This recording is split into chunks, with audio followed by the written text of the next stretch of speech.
नमस्कार प्यारे साथियों। मैं अजय पांडे एक बार फिर आपका स्वागत करता हूं आपके अपने YouTube चैनल चयनित एकेडमिक क्लास। पिछले वीडियो में हमने चर्चा किया था विलयन की सांद्रता और विलयन की सांद्रता को प्रदर्शित करने की विधियों पर।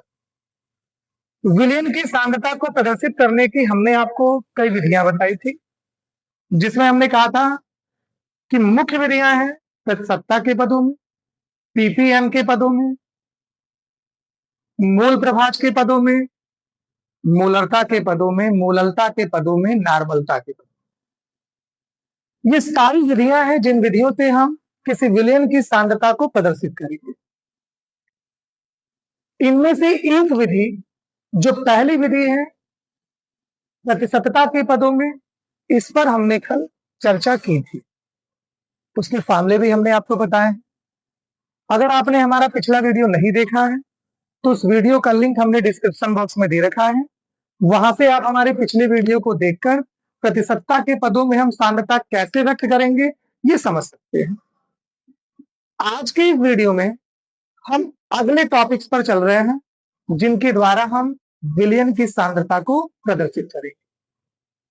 आज का जो टॉपिक है हमारा सबसे पहला टॉपिक है हमारा पीपीएम के पदों में। ये दूसरी विधि है पीपीएम के पदों में। पीपीएम का मतलब भी हमने कल बताया था कि पीपीएम का मतलब है पार्ट पर मिलियन। इसका मतलब है पार्ट पर मिलियन। जब हम प्रतिशतता के पदों में चल रहे थे तो प्रतिशतता के पदों में चलते समय हमने बार बार 100 का यूज किया, क्योंकि भाई प्रतिशत का मतलब ही है कि हम 100 में से कितना भाग लेकर आए। जैसे हमने कहा भाई हम 75% मार्क लेकर आए, मतलब हमने 100 में से 75 स्कोर किए।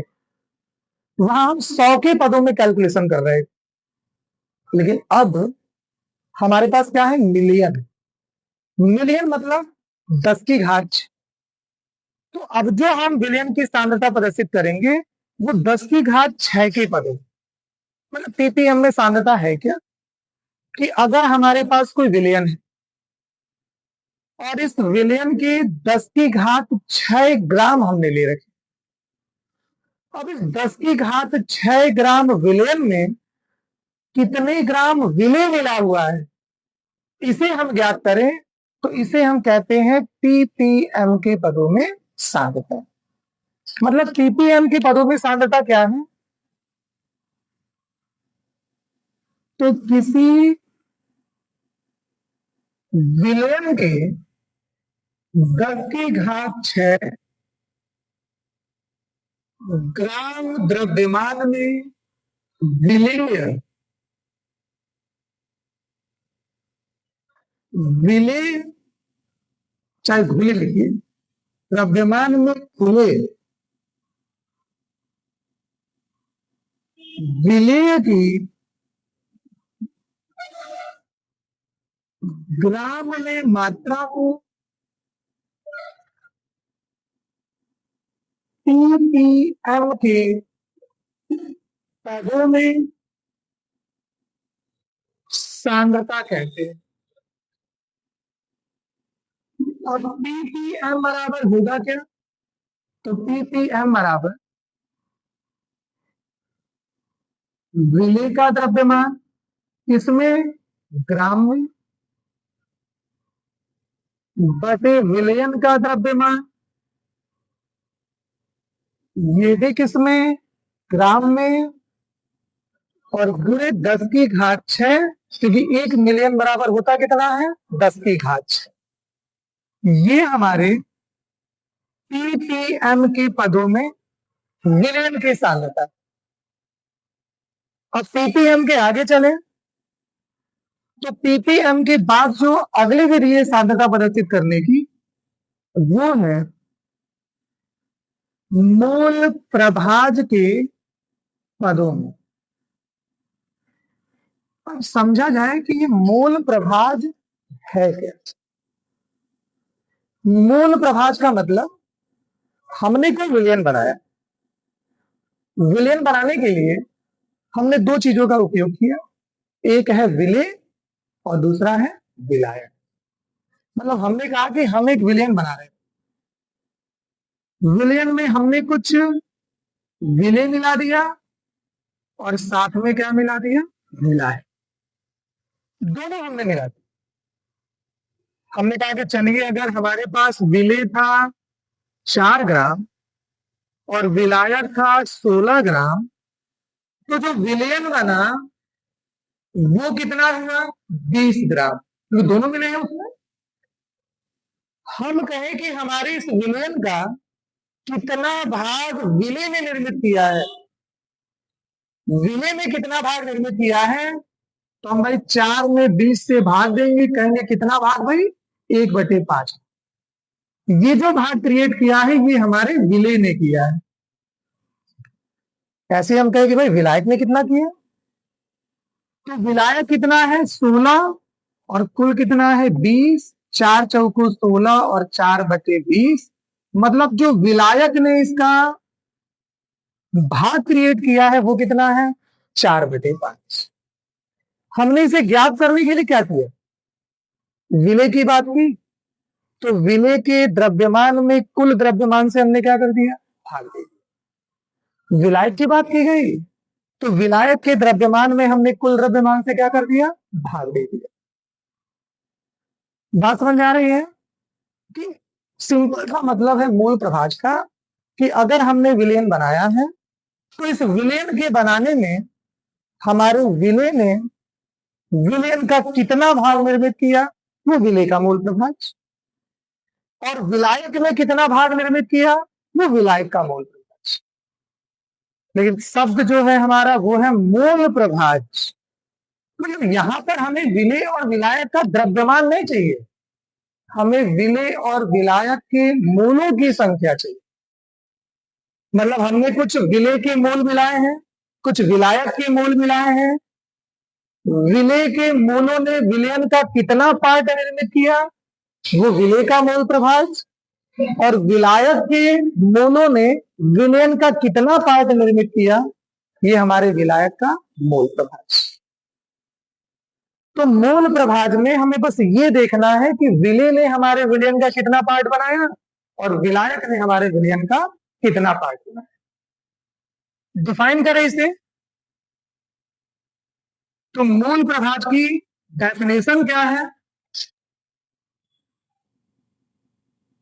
तो विलयन के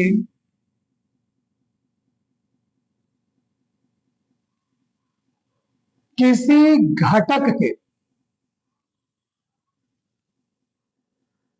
मूलों की संख्या तथा विलयन के कुल मूलों की संख्या का अनुपात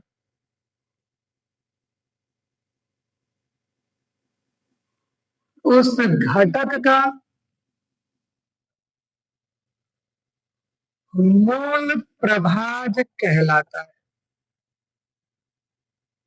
मतलब मूल प्रभाज की परिभाषा क्या है, अब फॉर्मूला लिखिए, तो घटक का मूल प्रभाज, घटक मतलब चाहे विलेय होता है विलायक, तो घटक का मूल प्रभाज बराबर घटक के मूलों की संख्या बटे कुल मूलों की संख्या। ये हमारे मूल प्रभाज का फार्मूला है। एक चीज जो और भी जरूरी है कि विलयन में उपस्थित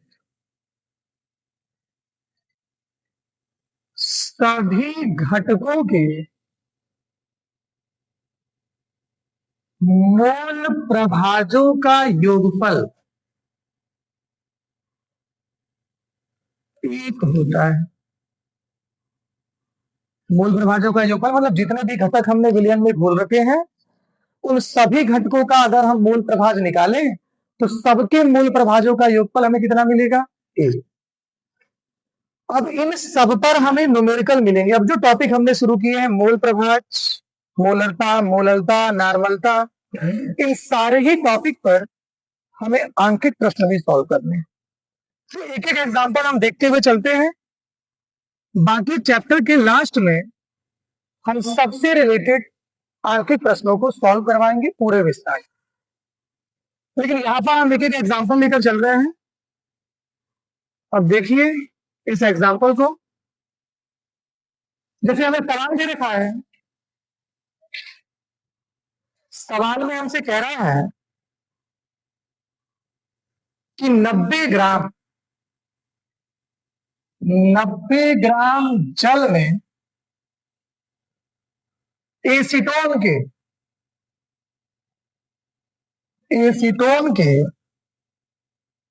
5.8 ग्राम खुले हैं।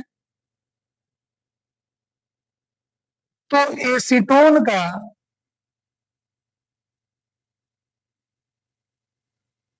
मूल प्रभाज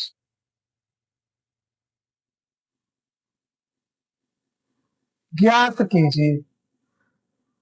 हमें इस एसीटोन के मूल प्रभाज की गणना करनी है कि एसीटोन का मूल प्रभाज क्या है। तो ध्यान दें भाई, इसे सॉल्व करें तो हमें विलयन का द्रव्यमान दिया है। विलयन का द्रव्यमान कितना? 90 ग्राम। विलयन का द्रव्यमान कितना है? 90 ग्राम। अब हमें पहले मोलों की संख्या निकालनी होगी।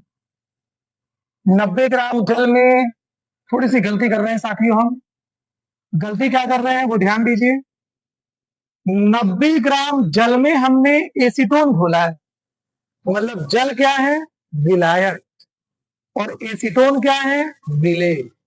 दोनों मिलेंगे तो विलयन बनेगी। हमने गलती से यहां विलयन लिख दिया था, गलती के लिए माफी चाहते हैं। आगे चलिए। अब ये क्या है? विलायक। तो विलायक H2O का द्रव्यमान हमें दिया है कितना? 90 ग्राम। अब हम H2O का आणविक द्रव्यमान निकाले, मतलब बाहर निकालो। तो भाई हाइड्रोजन कितने? 2, और हाइड्रोजन का आणविक द्रव्यमान 1। ऑक्सीजन 1 है 16, और 16 2 18। अब हम निकालते हैं H2O के मोलों की संख्या। तो मोलों की संख्या का फार्मूला है द्रव्यमान बटे आणविक द्रव्यमान। तो द्रव्यमान कितना दिया था? 90, आणविक द्रव्यमान 18, तो 18 बचे 90। मतलब H2O के मोलों की संख्या कितनी है? 5। अब क्या है? एसीटोन। एसीटोन का सूत्र है CH3COCH3। तो एसीटोन का द्रव्यमान हमें कितना दिया है? 5.8। अब हम एसीटोन का आणविक द्रव्यमान निकाले। तो एसीटोन में देखिए कार्बन कितने हैं? 1 2 3, और कार्बन का अनुभाग 12। हाइड्रोजन कितने हैं? 3 3 6, और हाइड्रोजन का 1, ऑक्सीजन का 16। सबको जोड़े तो 12 3 36, 36 6 42, 42 और 16 58। अब हम निकालते हैं CH3COCH3 के मोलों की संख्या, माने एसीटोन के मोलों की संख्या। मोलों की संख्या बराबर द्रव्यमान बटे आणविक द्रव्यमान। द्रव्यमान है 5.8, आणविक द्रव्यमान है 58। भाग देंगे कितना मिलेगा? 0. तो भाई H2O के मोलों की संख्या मिली है 5, और एसीटोन के मोलों की संख्या कितनी? 0.1। हमें क्या चाहिए? हमें चाहिए एसीटोन का मोल प्रभाज। सामना देखिए, जिस घटक का मोल प्रभाव चाहिए उसके मोलों की संख्या बटे कुल मोलों की। तो एसीटोन के मोलों की संख्या 0.1 और कुल मोलों की संख्या तो 0.1 है एसीटोन की और 5 किसकी है, जल की। तो 0.1 बटे 5.1, दशमलव हटाए तो 10 से गुणा कर दे, 1/51। अब साथियों 51 से हमें 1 में भाग देना है। 51 से 1 में भाग जाएगा नहीं, 10 में लगाए, 0 बढ़ाए, 0 लगाए, 0 बढ़ाए, 51 एक कम 51। 10 में से 1 गया 9, 9 में से 5 गया 4, 0 बढ़ाए, 5 9 45। मतलब चलिए 9 1 कम 9, 9 बचे 45। ये 10 में से 9 गया 1, 8 में से 5 गया 3, फिर 0 बढ़ा सकते हैं, 5 छक्के 30। तो मूल प्रभाज कितना मिल रहा है, 0.0196। ये हमारे एसीटोन का मोल प्रभाज है। आशा करते हैं कि आप सभी को ये टॉपिक अच्छे से समझ में आ रहा होगा। हम वीडियो में आगे बढ़े इससे पहले अगर आप हमारे चैनल पर नए हैं तो हमारे चैनल को सब्सक्राइब करना ना भूलें, क्योंकि हम हमारे इस चैनल पर यूपी बोर्ड के कक्षा 12वीं के रसायन विज्ञान की संपूर्ण तैयारी करवा रहे हैं। तो हमारे चैनल को सब्सक्राइब जरूर करें ताकि आगे आने वाले वीडियो के नोटिफिकेशन आपको मिलते रहे। तो चलिए अब चर्चा करते हैं सांद्रता को प्रदर्शित करने की अगली विधि के बारे में। सांद्रता को प्रदर्शित करने की जो अगली विधि है वो अगली विधि है मोलरता के पदों में। अगली विधि है हमारी मोलरता के पदों में। अब ध्यान दें तो मोल शब्द यहां भी आ चुका है, तो यहां मोलरता में भी हमें मोल ही लेकर चलने हैं। मोलरता कहती क्या है कि हमने कोई विलयन लिया और इस विलयन की मात्रा है 1 लीटर। विलयन की मात्रा कितनी है, 1 लीटर। इस 1 लीटर विलयन में हमने विलय के कितने मोल घोल रखे हैं, अगर ये हमें ज्ञात हो जाए तो यही हमारे विलयन की मोलकता है। मतलब किसी भी विलयन की 1 लीटर आयतन में घुले हुए विलय के मोलों की संख्या को हम हमारे विलयन की मोलरता कहते हैं। तो मोलरता क्या है साथियों, कि किसी विलयन के 1 लीटर आयतन में घुले विलय के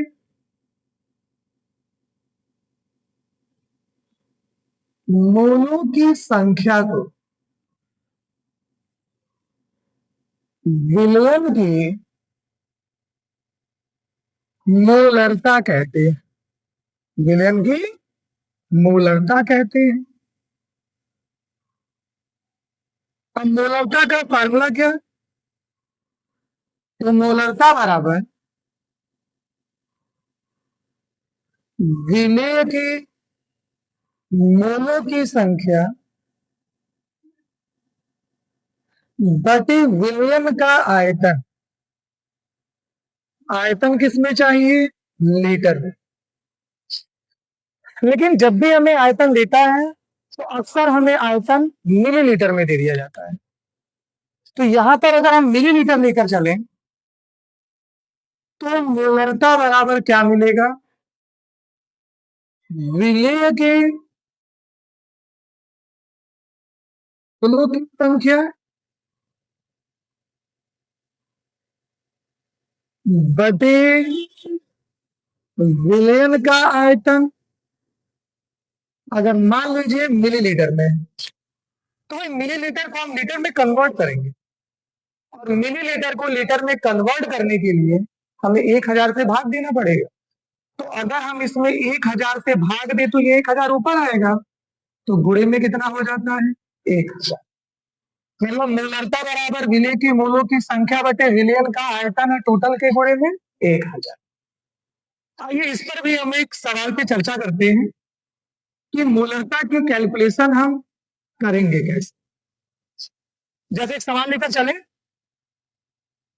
मान लीजिए कि सवाल हमें दिया है, सवाल कह रहा है कि 5.15 ग्राम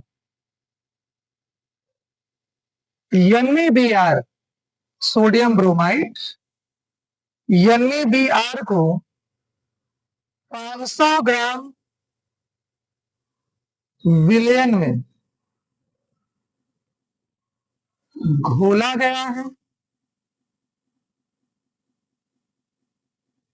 तो विलयन की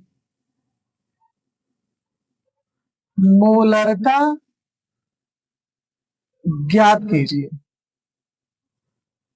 तो सवाल यह है हमारा कि 5.15 ग्राम सोडियम ब्रोमाइड को हमने 500 ग्राम विलयन में घोला है, तो हमारे विलयन की मोलरता क्या है। इसे अब सॉल्व करें तो फॉर्मूले को ध्यान में रखें। फॉर्मूला कह रहा है कि मोलरता में विलय के मोलों की संख्या बटे विलयन का आयतन। तो विलयन का आयतन तो हमें स्पष्ट दे दिया है, हमसे कह रहा है कि विलयन का आयतन है कितना साथियों। तो विलयन का आयतन यहाँ 500 मिलीलीटर होना चाहिए, ये 500 ग्राम दे दिया है। 500 मिलीलीटर में गलती है क्योंकि आयतन दिया है तो आयतन मिलीलीटर। तो विलयन का आयतन कितना दिया है 500 मिलीलीटर। अब विलय कौन है सोडियम ब्रोमाइड। तो सोडियम ब्रोमाइड का द्रव्यमान कितना दिया 5.15 ग्राम। अब अगर हम सोडियम ब्रोमाइड का आणविक द्रव्यमान निकालें तो सोडियम का आणविक द्रव्यमान है 30 और ब्रोमीन का होता है 80। तो टोटल आणविक द्रव्यमान कितना मिल गया 103। अब हम निकालते हैं सोडियम ब्रोमाइड के मोलों की संख्या। तो मोलों की संख्या बराबर द्रव्यमान बटे आणविक द्रव्यमान। द्रव्यमान कितना 5.15, आणविक द्रव्यमान कितना 103। अब अगर हम भाग दें तो 3 × 5 = 15 और 5 × 1 = 5 तो मिलेगा 0.05। ये मोलों की संख्या है। हमें चाहिए मोलरता, तो मोलरता बराबर विलय के मोलों की संख्या। तो विलय के मोलों की संख्या 0.05 बटे विलयन का आयतन। तो आयतन मिलीलीटर में है, तो टोटल के गुणे में कितना 1000। 500 से काटेंगे तो 500 गुना 1000 और गुणा कर दें तो 2 × 10 का 0 हासिल 1 और दशमलव के बाद 0 की तो कोई वैल्यू नहीं है, तो मिलता है 0.1 और मोलरता को हम कैपिटल M से दर्शाते हैं। तो हमारे विलयन की मोलरता कितनी है साथियों 0.1। कोई दिक्कत किसी को नहीं है। तो ये तो हमारे मोलरता के पदों में सांद्रता है कि मोलरता के पदों में हम सांद्रता को किस प्रकार से व्यक्त करेंगे। अब हम आते हैं अगली जो विधि है, अगली विधि है मोलरता के पदों। किसके पदों में मोलरता के पदों में। अब चले मोलरता के पदों में। मोलरता में भी शब्द आ गया मोल, लेकिन मोलरता में और मोलरता में थोड़ा सा डिफरेंस। मोलरता में हमने क्या लिया है विलय के मोलों की संख्या बटे विलयन का आयतन, लेकिन मोलरता में हम विलयन लेकर नहीं चलते, मोलरता में हम लेकर चलते हैं विलायक। और विलायक का भी आयतन नहीं, द्रव्यमान। तो थोड़ा सा डिफरेंस है मोलरता और मोलरता में। देखिए मोलरता क्या है, तो किसी धारा के किलो द्रव्यमान में सम्मिलित विलेय के मोलों की संख्या को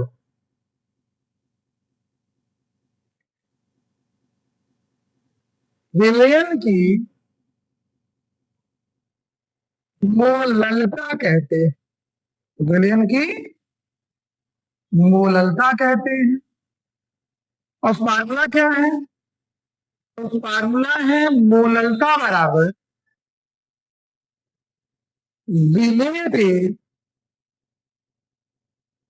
मोलों की संख्या बटे विलायक का द्रव्यमान।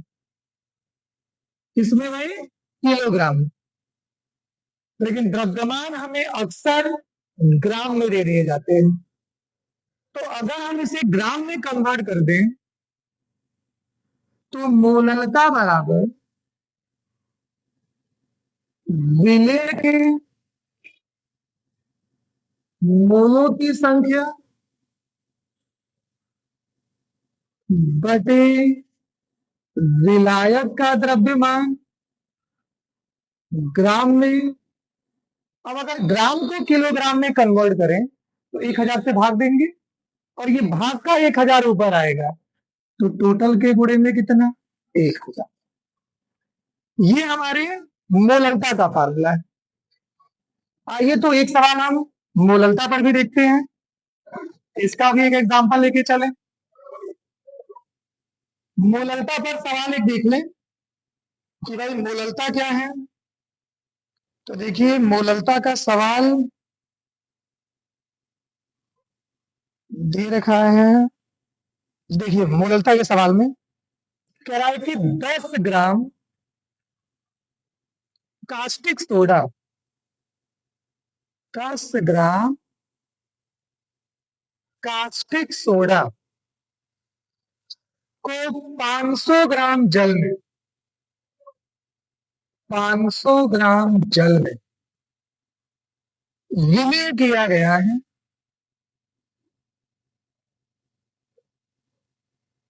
विलीय किया गया है।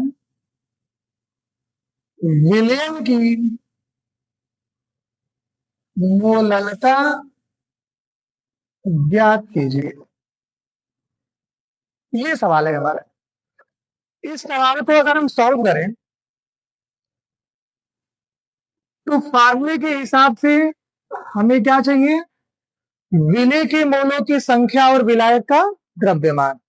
तो विलायक का द्रव्यमान भाई कास्टिक सोडा को जल में घोल रहा है, मतलब कास्टिक सोडा क्या है, विलेय, और जल क्या है, विलायक।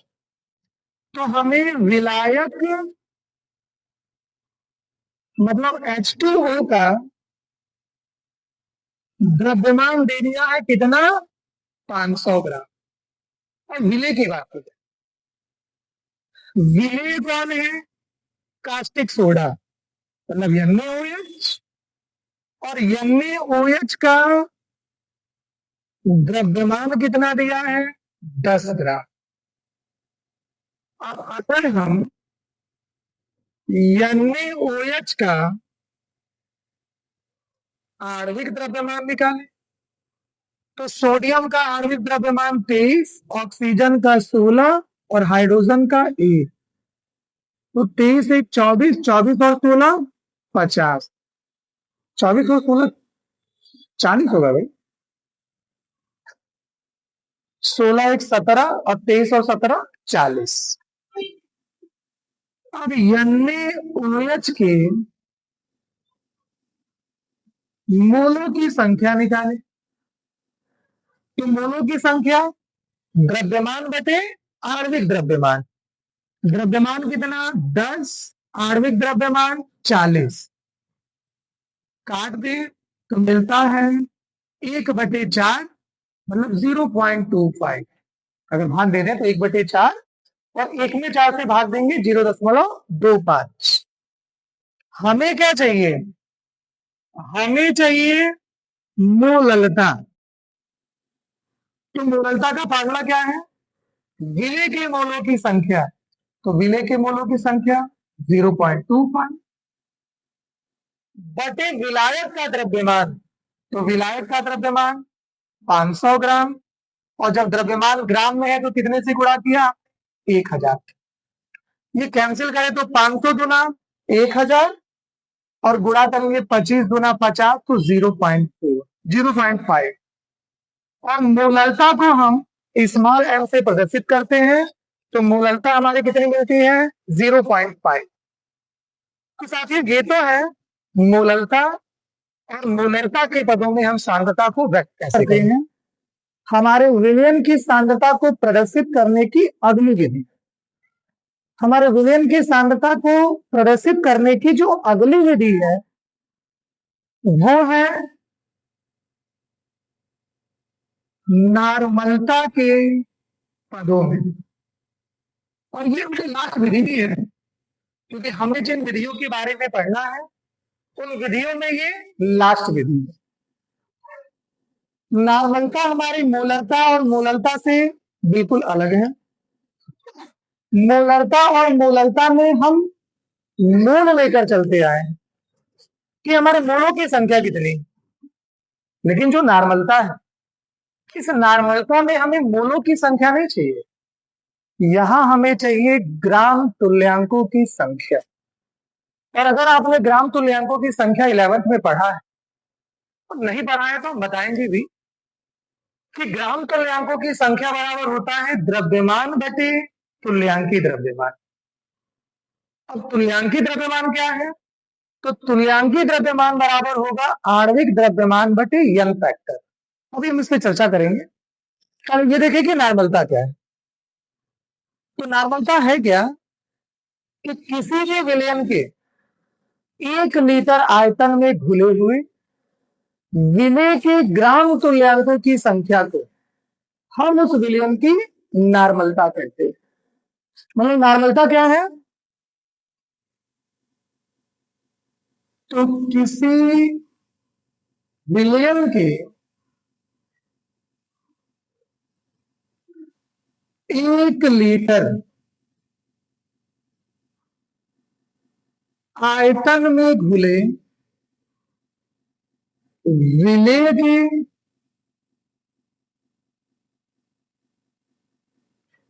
ग्राम तुल्यांकों की संख्या को विलयन की नॉर्मलता कहते हैं। अब देखिए कि नॉर्मलता का फार्मूला क्या। तो नॉर्मलता बराबर है विलेय के ग्राम तुल्यांकों की संख्या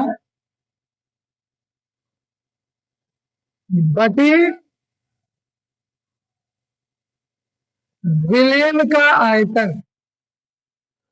किसमें साथियों? लीटर में। लेकिन अभी हमने कहा था भाई आयतन हमें अक्सर मिलीलीटर में दिया जाए, तो नॉर्मलता बराबर क्या मिलेगा? विलेय के ग्राम तुल्यांकों की संख्या बटे विलयन का आयतन मिलीलीटर में, और टोटल के गुणे में 1। और समस्या है कि भाई ग्राम तुल्यांक कैसे निकालेंगे। तो ग्राम तुल्यांक की संख्या का फार्मूला है कि ग्राम तुल्यांकों की संख्या बराबर द्रव्यमान बटे तुल्यांकी द्रव्यमान, और तुल्यांकी द्रव्यमान बराबर क्या है? तो ये है आणविक द्रव्यमान बटे यंग फैक्टर। अब ये यंग फैक्टर क्या है? ये यंग फैक्टर लवण के पदों में चले तो स्थानांतरित इलेक्ट्रॉनों की संख्या, अम्लों और क्षारों के लिए चले तो अम्लीयता और क्षारीयता। लेकिन हम विलयन पढ़ रहे हैं, इस विलयन में जब भी चर्चा होगी इलेक्ट्रॉनों की संख्या को ही दर्शाएंगे। तो ये यंग फैक्टर हम लेके चलेंगे जो स्थानांतरित इलेक्ट्रॉनों की संख्या बताए। जैसे मान लीजिए हमारे पास है NaCl। NaCl को हम तोड़े अगर आयनों में तो मिलेगा Na+ और Cl-। तो दोनों के बीच कितने इलेक्ट्रॉनों का स्थानांतरण हुआ? एक का। तो यंग फैक्टर कितना है? एक। लेकिन अगर हम लेके चले CaOH का होल ट्वाइस तो हमें मिलेगा Ca++ और 2OH-। तो दोनों के बीच कितने इलेक्ट्रॉन स्थानांतरित हुए? दो। तो यंग फैक्टर कितना होगा? दो। तो इस प्रकार से कुछ हम एन फैक्टर की कैलकुलेशन करें। इस पर भी हम एक सवाल देख लें, चर्चा कर ली जाए सवाल पे। तो एक एग्जांपल लेकर चल रहे हैं हम नॉर्मल का। तो आइए अब चर्चा करते हैं नॉर्मलता पर। सवाल देख लें कोई नॉर्मलता का जो आपको बताया जा सके। ज्यादातर सवाल इसमें मोलरता और मोललता पर ही दिए गए हैं। नॉर्मलता का सवाल देखिए दिया है। नॉर्मलता में कह रहा है हमसे कि 4 ग्राम कास्टिक सोडा को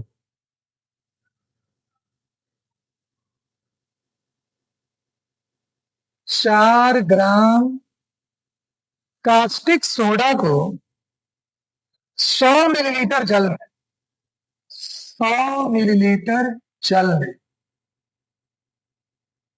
घोलने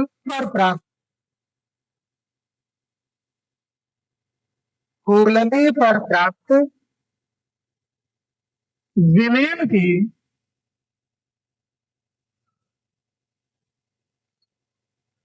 नॉर्मलता ज्ञात कीजिए। अब आइए इसे हम सॉल्व करें। तो सबसे पहले हमें चाहिए कि हमारे विलयन का आयतन। आयतन हमें साफ साफ दे दिया है कि 100 मिलीलीटर जल में हमने घोल रखा है। तो विलयन का आयतन हमें दे दिया है 100 मिलीलीटर। अब कास्टिक सोडा तो घोला गया तो कास्टिक सोडा विलेय है।